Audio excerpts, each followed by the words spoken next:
Assalomu alaykum.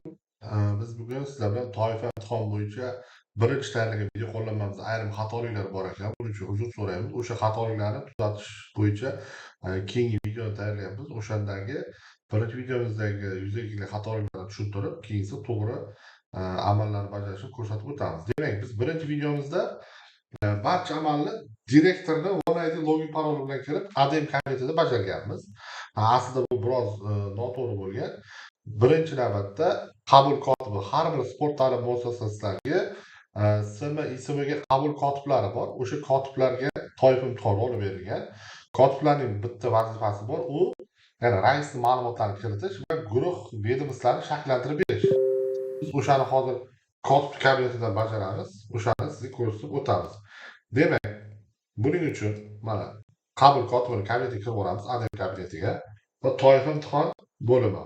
Guruhlarni shakllantirish. Demak, guruh shakllantirib olamiz odatiy tartibda. Demak, erkaklar birinchi guruh. Imtiyoz mazmuni. Demak, sanasini 12 sana qo'yamiz. Imtihon boshlanish vaqti 9:00 to'ldirish va saqlaymiz.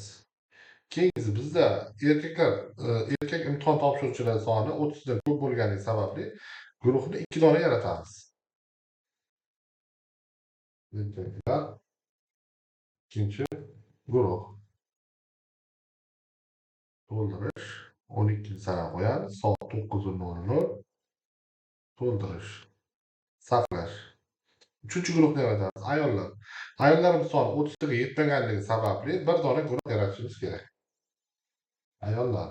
Bunga son berishimiz shart emas, chunki o'zi bir nafar bo'lganligi sababli 12 9:00 to'ldirish, saqlaymiz. E'tibor bering, guruhlarimizni yaratib oldik. Endi guruhlarimizni tasdiqlab chiqamiz. Albatta, guruhlarimiz tasdiqlangan bo'lishi shart.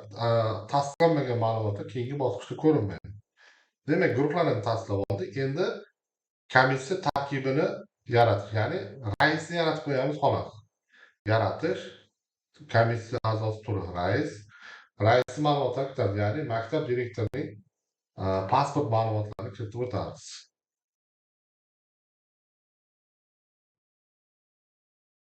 Telefon raqami,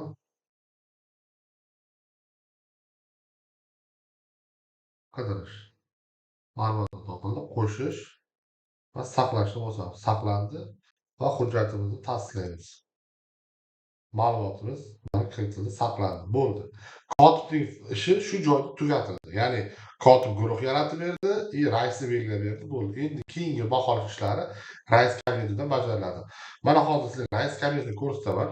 E'tibor bergan bo'lsangiz, mana guruh filimiz bo'sh turibdi. Mana toifa ochsa, mana bu ma'lumotlar bo'sh turibdi. Mana endi ko'rindi. Update qildik, ko'rindi. Mana komissiya tarkibi mana kiritildi.